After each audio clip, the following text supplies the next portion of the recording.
عباده الذين اصطفى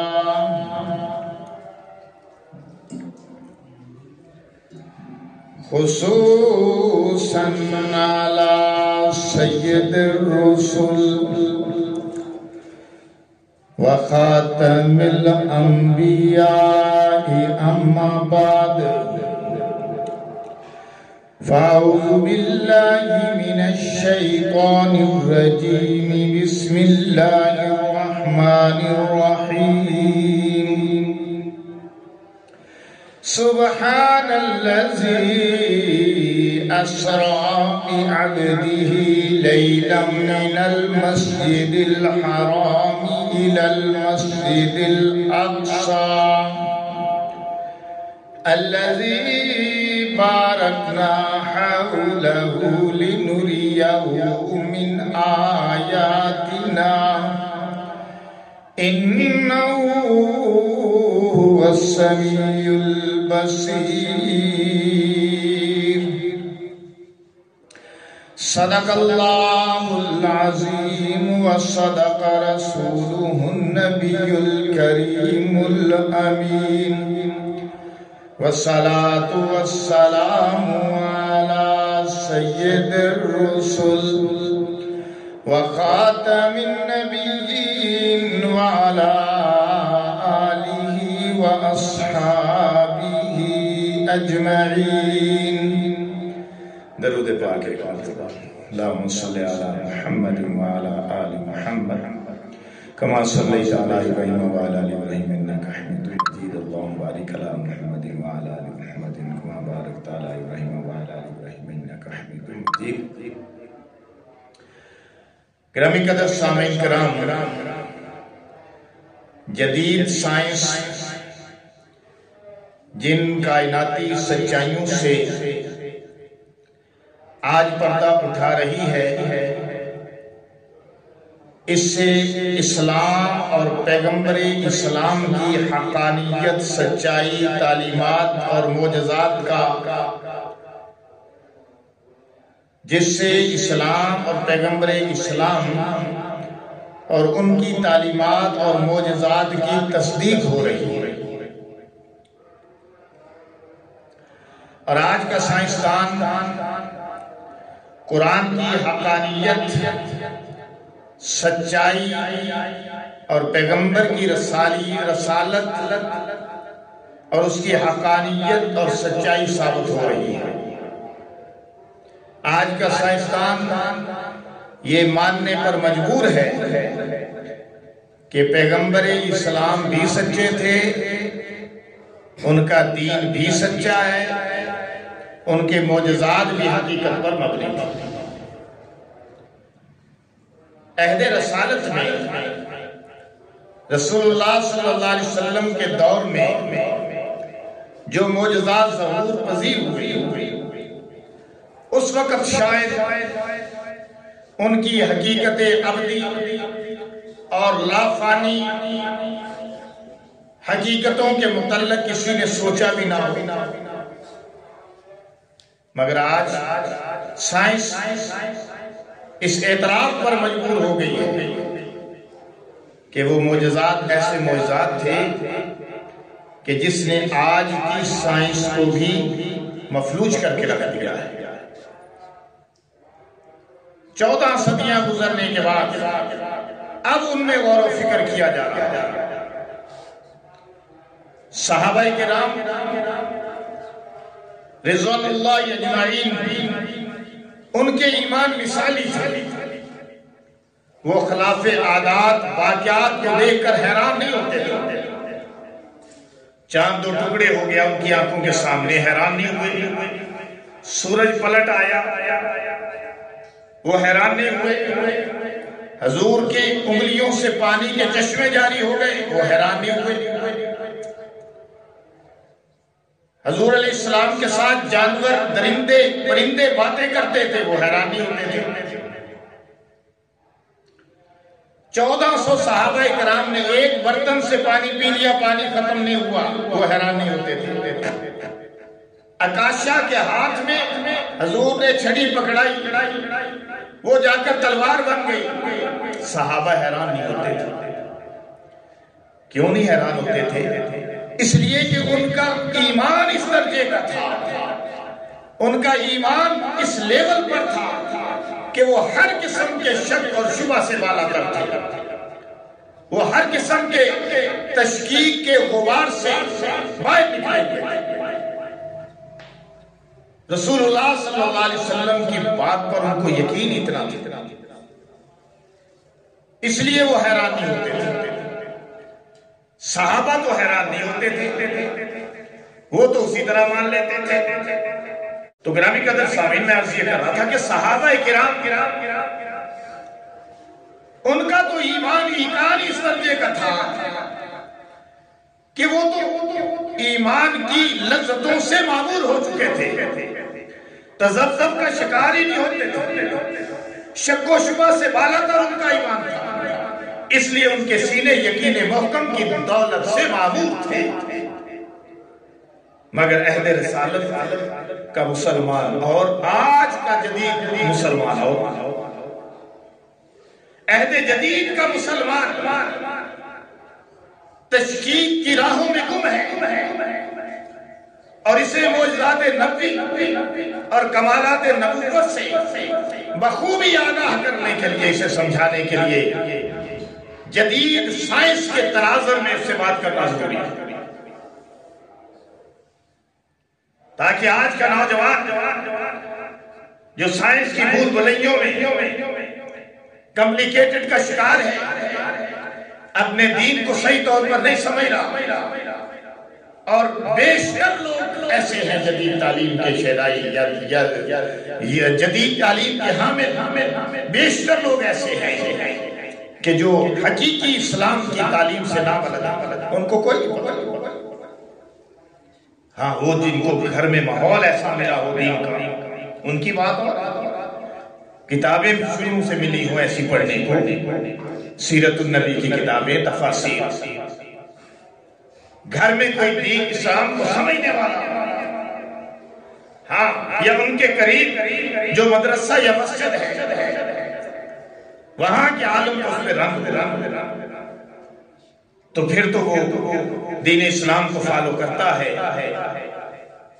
پھر تو وہ کمالات نبوت سے جو ہے وہ پوری طرح مستفید ہوتا ہے، اور معجزات نبوت پر، معجزات نبوی پر بلا شک و شبہ ایمان لاتا ہے اور اس کو سمجھتا ہے، شک و شبہ میں نہیں پڑتا۔ لیکن دوسرے عام لوگ جو ہیں وہ تو کئی سوالات ان کے ذہن میں پیدا تو ان کے سوالوں کا جواب دینا ضروری ہے۔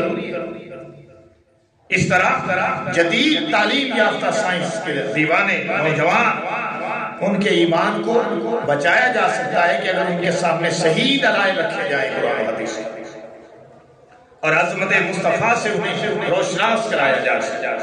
حضرات گرامی، معجزات، کمالات مصطفیٰ، معجزہ ہر نبی کی نبوت کی دلیل ہوتا ہے، ہر نبی کی نبوت کی سچائی پر دلیل ہوتا ہے، اور معجزہ وہ ہے کہ جس سے کائنات کے بند دروازوں کو کھول دیا، اور پھر رسول اللہ صلی اللہ علیہ وسلم کا معجزہ کہ جس نے، اور خصوصاً معجزہ معراج ایک ابدی معجزہ ہے جس نے سائنس اور سائنسدانوں کو سوچنے پر مجبور کر دیا، کیونکہ معجزہ معراج ہی نے تو کائنات کے مکفل دروازوں کو کھولا۔ اسی وجہ سے امریکہ کے محکمہ ناسا نے چاند پر قدم رکھا، رسول اللہ صلی اللہ علیہ وسلم آپ آسمانوں پر گئے، آپ آسمان و زمین پر گئے، آپ سدرۃ المنتہا پہ پہنچے، تو گویا اللہ نے ایک راستہ دکھا دیا انسان۔ لیکن عجیب بات میں آپ کو بتاؤں کہ سائنس اور سائنسدان جس انداز سے پہنچے ہیں میرے رسول پاک صلی اللہ علیہ وسلم اس انداز سے نہیں پہنچے. سائنس اور سائنسدان راکٹ کے ذریعے پہنچے, آکسیجن کے ماسک لگا کے پہنچے, آکسیجن کے سلنڈر ساتھ لے کر پہنچے, غذا اور خوراک کا بندوبست کر کے پہنچے, اپنی زندگی کو سیو کرنے کے تمام چیزیں لے کر پہنچے. کیونکہ یہ جو ہماری زمین ہے اس کو مختلف گیسوں کے تہوں نے اپنی لپیٹ میں لے رکھا ہے, اور یہ جو تہیں ہیں یہ اوزون کی تہیں ہیں. اوزون سے اگر کوئی اوپر نکلتا ہے, جیسے آپ کا ہوائی جہاز ایک خاص بلندی پر پرواز شروع کرتا ہے, اوزون کی تہ سے اوپر نکلتا ہے تو وہاں ماحول اور ہوتا ہے. زندگی جو ہے, آکسیجن جو ہے انسانی زندگی کے لیے ضروری جو ایلیمنٹس ہیں وہ اس زمین پر ہے. جب آدمی زمین کی تہ سے, زمین کے دائرے سے باہر نکلے گا تو اس کے لیے سانس لینا مشکل ہو جائے گا, وہ زندہ نہیں رہ سکتا. اگر آپ ہوائی جہاز میں سفر کر رہے ہیں, ہوائی جہاز میں سوراخ ہو جاتا, کوئی کھڑکی ٹوٹ جاتی, ہوائی جہاز کے اندر ہوا بھر جاتی, انسانی جسم جو ہوائی جہاز کے اندر موجود ہیں ان کی زندگی ناپید ہو جائے, زندگی کو خطرات لاحق ہو جائیں گے فوری طور پر. لوگ سانس نہیں لے سکتے, جسم مزمحل ہو جائے, موت واقع ہو جائے. انسان آسمان کی بلندیوں پر پہنچا ہے ضرور, چاند پر بھی قدم رکھا ہے ضرور, لیکن راکٹوں کے اندر بند ہو کر, ہوائی جہازوں میں بند ہو کر اپنے آپ کو سیو کیا, آکسیجن لیا, پھر پہنچا. لیکن اللہ نے اپنے پیغمبر, اپنے محبوب کو یہ جو آسمانوں کی سیر کرائی, مکان سے اٹھایا, لا مکان کی وسعتوں تک پہنچایا, مکان سے نکل گئے, لا مکان کی سرحدوں پر چلے گئے, اور پھر لا مکان میں جو شرف بازیابی حاصل ہوا وہ ایک علیحدہ اپنی اس کے اندر لذتیں ہیں, اس کی بات آگے چل کر کریں. لیکن میں یہ سمجھانا چاہتا ہوں کہ دیکھیے معجزہ اسی کو کہتے ہیں کہ جہاں پر انسان کی عقل, اس کی خرد, اس کی فہم اور انسان کے تمام تر انتظامات جواب دے جائے, اور اللہ اپنے نبی کے ہاتھ اور جسم کے ذریعے اس کو وقوع پذیر کر دے, وہ واقعہ ہو جائے, اسے معجزہ کہتے ہیں. جس کو کرنے سے انسان عاجز ہو, اللہ اپنے نبی کے ذریعے سے کر دے, اسے معجزہ کہتے ہیں. تو دیکھ انسان تو یہ کر چکا ہے کہ اس نے سیاروں میں سفر کیا, اس نے چاند پہ قدم رکھا ہے, وہ ہواؤں فضاؤں میں اڑ رہا ہے. لیکن وہ جو اڑ رہا ہے وہ ایک خاص ماحول اختیار کر کے پھر چاند پہ پہنچا, ایک خاص ماحول اختیار کر کے ہوا کا مسافر ہے, فضا کا مسافر ہے. لیکن میرے اور آپ کے نبی کو اللہ نے ایک کھلی ہوئی سواری پر, اوپن سواری پر سفر کرایا, جنت سے مراد بھیجا, فرمایا جو خچر سے ذرا چھوٹا اور دراز گوش یعنی گدھے سے بڑا تھا, براق برق سے بہت تیز رفتار سواری, گھوڑے کی مانند, اس کی یعنی یہ بھی حدیث میں آتا ہے کہ اس کی ٹانگوں میں پر تھے۔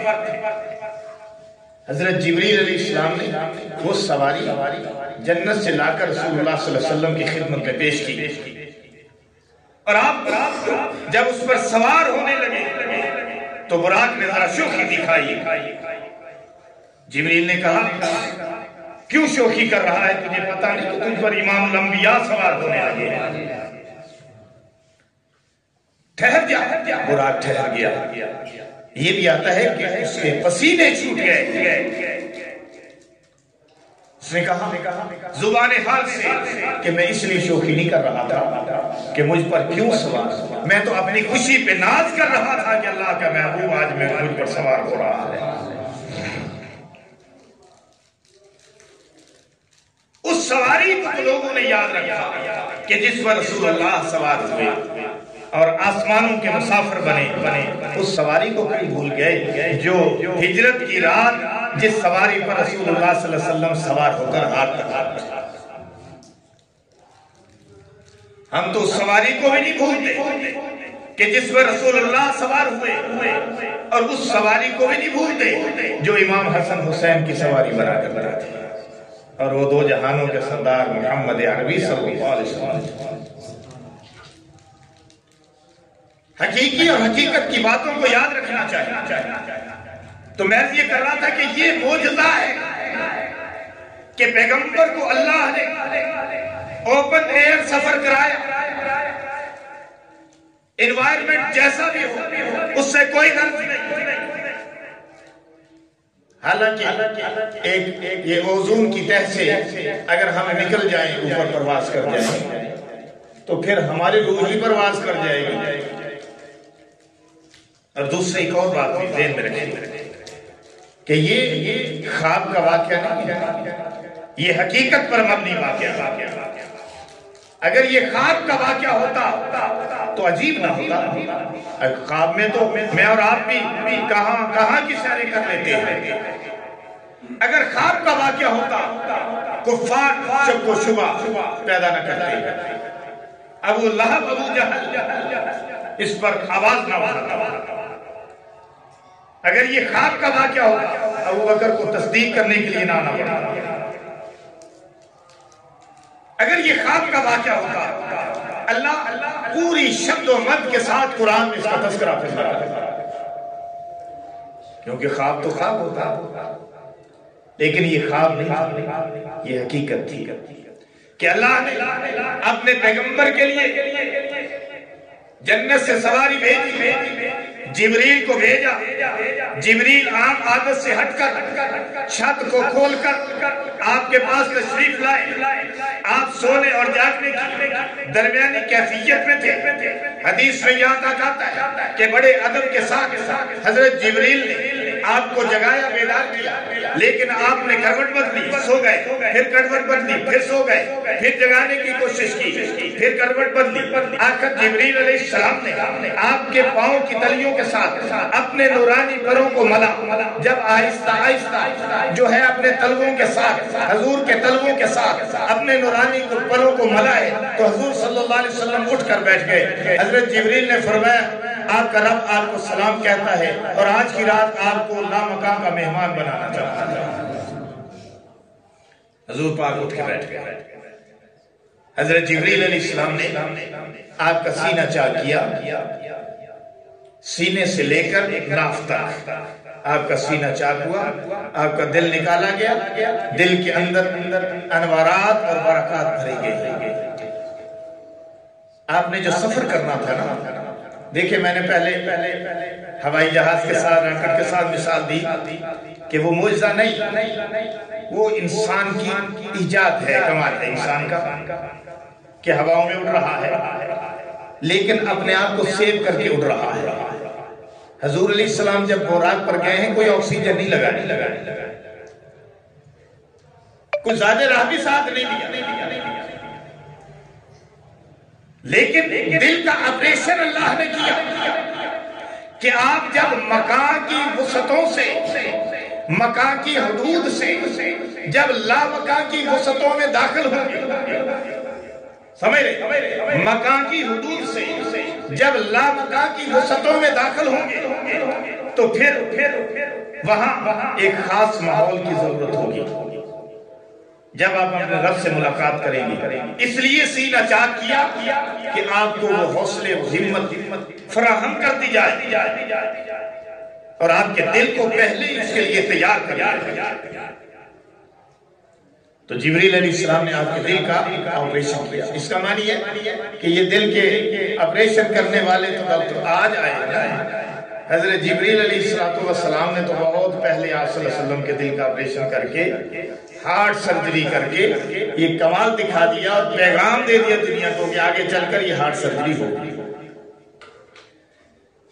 وہ ہمارا پروگرام تھا نا جو سیرت النبی کا جلسہ تھا ہمارا, تو اس میں مولانا حبیب الرحمان ضیاء تشریف لائے تھے. تو ہمارے پروگرام کے بعد 2-4 پروگرام انہوں نے اور کیے. یہاں بھی ان کو دل کی تکلیف ہوئی. ہم ان کا پتہ کرنے کے لیے گئے پچھلے ہفتے. تو انہوں نے کہا کہ مجھے آپ کی مرکزی مسجد میں تقریر کرتے ہوئے بھی دل کی تکلیف ہو گئی تھی, لیکن اللہ کا نام لے کر میں نے بیان کو جاری رکھا اور اللہ نے بیان کروا دیا.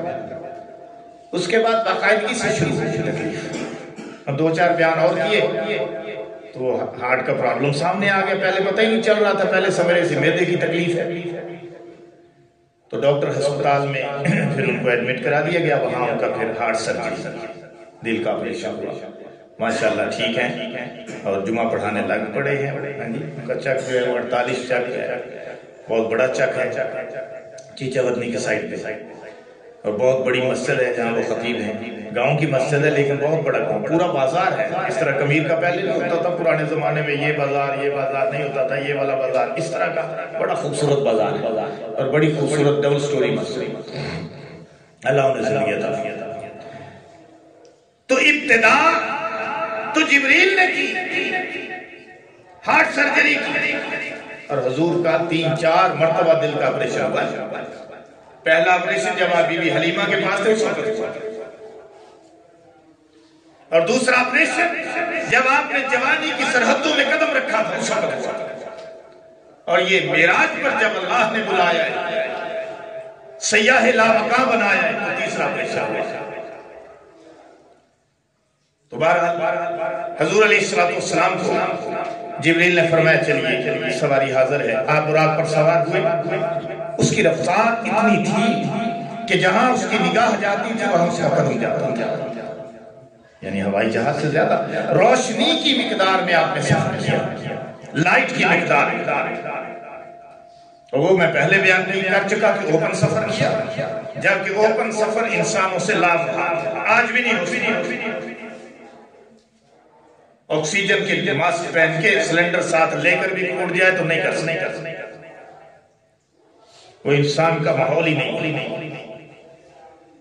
تو پہلا سفر جب شروع ہوا تو پہلا مرحلہ ہے بیت اللہ سے بیت المقدس تک, جس کا اللہ نے سورہ اسراء سورہ بنی اسرائیل میں تذکرہ کیا. سبحان الذی اسریٰ بعبدہ لیلا من المسجد الحرام الی المسجد الاقصی. پاک ہے وہ ذات جو لے گئی اپنے بندے کو راتوں رات مسجد حرام سے مسجد اقصی, یعنی بیت اللہ شریف سے بیت المقدس کا. تو اس مرحلے میں پہلا آپ صلی اللہ علیہ وسلم کو براق پر سوار کرایا گیا. مکہ سے یہ سواری اڑی مدینہ. حضور علیہ السلام کو جبریل نے فرمایا اتریے. آپ اترے. فرمایا 2 نفل پڑھیے. آپ نے 2 نفل پڑھے. جبریل جی یا رسول اللہ یہ کون سا مقام ہے؟ فرمایا یا رسول اللہ یہ وہ مقام ہے جس مقام پر آپ ہجرت کر کے آئے. یہ آپ کی ہجرت کا مقام ہے. پھر سفر شروع ہوا. پھر اتریے 2 نفل پڑھیے. 2 نفل پڑھے. جبریل یہ کون سا مقام ہے؟ فرمایا یہ بیت اللہ ہے جہاں حضرت عیسیٰ علیہ السلام کی پیدائش ہوئی. وہاں بھی نماز پڑھی. پھر فرمایا سفر شروع. پھر فرمایا اتریے اور یہاں نماز پڑھی. حضور علیہ السلام نے فرمایا یہ کون سا مقام ہے؟ فرمایا یہ طور سینہ ہے جہاں موسیٰ علیہ السلام اپنے رب سے ہم کلام ہوا کرتے تھے. یہ وہ کیا. اس مقام پر ایک بات کہنا چاہتا کہ سفر شروع ہوا ہے. جس مقام پر جا رہے ہیں نماز پڑھ رہے ہیں، جس مقام پہ جا رہے ہیں نماز پڑھ رہے ہیں، جس مقام پہ جا رہے ہیں نماز پڑھ رہے ہیں، حتیٰ کہ راستے میں ایک مقام ایسا آتا ہے کہ حضرت موسیٰ علیہ السلام کی قبر دکھائی گئی، اللہ نے پردے اٹھا دیے، حضور نے دیکھا موسیٰ علیہ السلام اپنی قبر میں کھڑے ہیں، نماز پڑھ رہے ہیں۔ پھر آگے بات لے کے چلتا ہوں، پھر آپ اس بات پہ لاتا ہوں جو بھی کہنے لگے۔ بیت المقدس پہنچے، بیت المقدس میں فرمایا یہاں اتریے، براق کو ایک پتھر تھا، اس میں سوراخ کیا، اس کے ساتھ باندھا۔ براق کو بھی باندھنے کی ضرورت تھی، وہ تو جنت کی سواری تھی، اس کو تو کوئی راستوں کا پتہ نہیں، اس نے کہاں جانا تھا، لیکن اس لیے باندھا کہ دنیا کو سکھا دیا جائے کہ تمہارے تمام کام اسباب کے تحت ہوتے ہیں، ثواب اختیار کرو، توکل اللہ پہ کرو۔ اب دروازے کو کھولا، اس میں بھی ایک کہانی ہے لیکن میں آگے چلتا ہوں، وقت تھوڑا۔ دروازے کو اندر گئے، 1,24,000 انبیاء حضور کے استقبال کے لیے کھڑے ہیں۔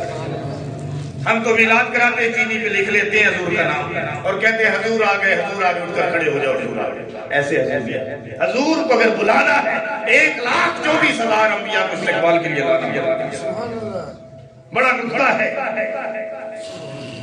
اللہ نے 1,24,000 انبیاء کو کھڑا کیا، جبریل نے اذان کی اور جب آئے اشہد ان لا الہ الا اللہ تو خاموش ہو گئے، اشہد ان لا الہ الا اللہ پڑھ کر اللہ یہاں کس کا نام لینا؟ اللہ نے فرمایا جو امام الانبیاء بننے والے انہی کا کلمہ پڑھنا ہے۔ جبریل نے کہا اشہد ان محمد رسول اللہ، سارے نبیوں نے بھی کلمہ پڑھ لیا۔ اللہ نے جو نبیوں سے عہد لیا تھا کہ جو میرا آخری پیغمبر آئے گا اس کا تم نے کلمہ بھی پڑھنا ہے اور اس کی تصدیق کرنی ہے، اس پر ایمان لانا ہے، تو نبیوں نے ایمان بھی لایا، تصدیق بھی کی اور کلمہ بھی پڑھ لیا۔ اب حضور سے فرمایا گیا کہ یہاں 2 رکعت نفل پڑھنے ہیں۔ اب حضور فرماتے ہیں کہ میں دیکھ رہا تھا کہ 1,24,000 انبیاء ہیں، آدم علیہ السلام سے لے کر عیسیٰ علیہ السلام تک، اب کس کی باری آئے گی، یہ شرف کس کو حاصل ہوگا کہ وہ ان نبیوں کی امامت کرائے؟ حضرت جبریل آئے، بڑے ادب سے حضور علیہ السلام کا بازو تھاما، مصلی پہ کر دیا، فرمایا آپ ہی امامت کرائیں گے۔ حضور نے امامت کرائی، اللہ نے فرمایا آپ امام الانبیاء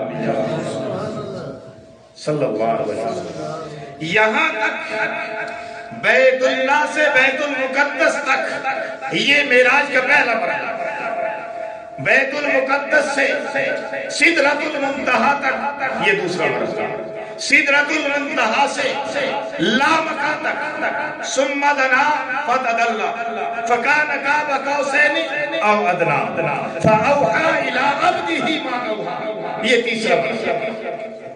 3 مرحلوں میں معراج اللہ کا سفر ایک ہی، مرحلے 3 ہیں۔ تو گرامی قدر سامعین، آج کا بیان بس اسی میں ختم کرتے ہیں۔ اللہ پاک مجھے آپ کو عمل کی توفیق عطا فرمائے۔ وآخر دعوانا ان الحمدللہ رب العالمین۔